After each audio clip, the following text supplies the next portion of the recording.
แต่ละโฮมพ่อแม่ประชาชนที่เคารพนับถือคือดังมาหมู่นำกันเลยเนาะทุกๆในวันพฤหัสทางโครงการของเราจะลงมาติดตามการสอนของทีมงานผู้อำนวยความสะดวกทางบ้านฉะนั้นในเบื้องต้นเป้าหมายพวกเราก็ได้แจ้งไปแล้ว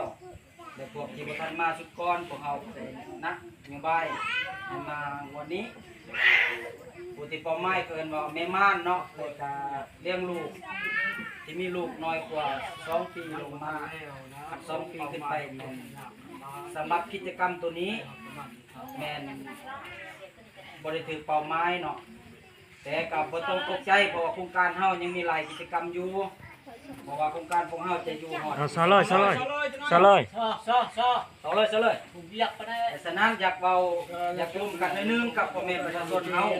ตีจะก้อยกันทัดเอาจะก้อยเฮา อยากให้ตั้งใจฟังเกี่ยว โอ้ กับ เด็กเกตกันเรื่องบ่ซาเอฟอ่ะ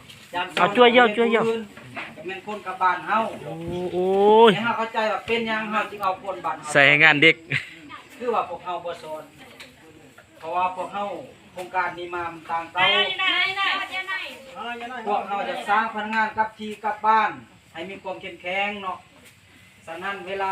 คิดธุรกิจอีหยังต่างๆพวกเฮามีภาระอื่นๆเพราะพนักงานพันเมืองก็บ่แม่นมีบ้านเดียวมันก็มี37บ้านที่พวกเฮาจะลงเนาะแต่ว่าต่างจากปีนี้พวกเฮา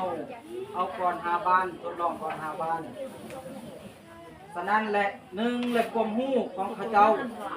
ก็สิบ่หลายปานใดเนาะผมเชื่ออาจก็บ่เทียมเท่ากับพวกท่านกับพ่อแม่ประชาชนแต่ว่าจังใดก็อยากให้ฟังนํกันให้ฟังเขาสอนว่าแนวใดและบ่ต้องวนเซลเนาะและก็บ่ต้องสอบว่าแนวนั้นแนวนี้บ่อนใดบ่เข้าใจเก็บไว้ฮอดเวลาเขาถามว่าบ่อนใดบ่เข้าใจแล้วให้ถามตอนนั้นเนาะบ่ให้ถามตอนเขาก็อธิบายปั๊บเฮาก็ถามก่อนน่ะนะอยากให้เป็นระบบให้ถามตอนเพิ่นอันนี้มายากว่าบ่อนใดบ่เข้าใจแล้วให้ถามตอนนั้นเนาะเพราะว่าคันเขาเจ้าตอบบ่ได้พวกเขาก็จะเสริม